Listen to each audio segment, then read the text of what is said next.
Cast, ये घाव ठीक होने का, सूखने का नाम ही नहीं ले रहा है। हिंदुस्तान की छाती में घुसा हुआ है ये घाव। तीसरी जो लड़ाई हुई है पानीपत की, उसमें और मदद मिल सकती थी भारतीय ताकतों को, मदद नहीं ली गई। उसका एक कारण ये भी था कि हम दूसरी जाति वालों से मदद क्यों लें। ये समाज ही बुरे तरीके से जाति प्रथा मानने के कारण सड़ा हुआ था और कमज़ोर हो चुका था।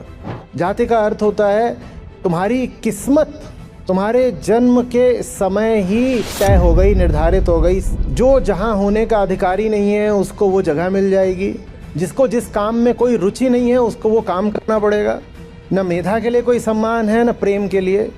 तो कास्ट का मतलब समझिए क्या है। कास्ट का मतलब ये होता है उस समय से कि ऑफिस माने काम तुम वो करोगे जो तुम्हारा पहले से ही निर्धारित है।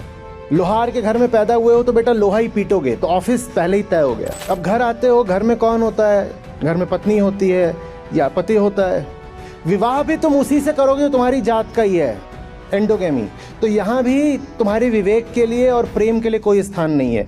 तो माने ये जो दो प्रमुख काम होते हैं जिसमें आदमी की जिंदगी जाती है, आजीविका और परिवार, इन्हीं तो में तो होता है ना, प्रोफेशनल लाइफ, पर्सनल लाइफ। ये दोनों ही काम जात ने बिल्कुल बांध दिए। अब इंसान जिएगा कैसे? पर जिया कैसे? जिया भीतर से खोखला होकर जिया। और जब आप ऐसे हो जाते हो तो आप में जीवन के लिए फिर कोई आग, कोई उमंग शेष नहीं रहती। फिर कोई आकर आपको अगर हरा रहा होता है तो आप कहते हो ठीक है, हरा ही ले, वैसे भी ज़िंदगी में रखा गया है।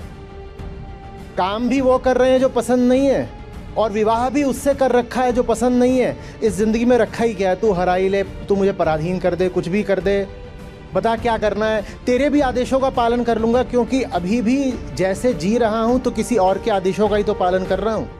जब जीवन में आज़ादी है ही नहीं और किसी और के ही आदेशों का पालन करके जीना है, तो बताओ सरकार, आप नए मालिक, नए राजा बनकर आए हो, आपके आदेशों का भी पालन कर लेंगे? कट सी।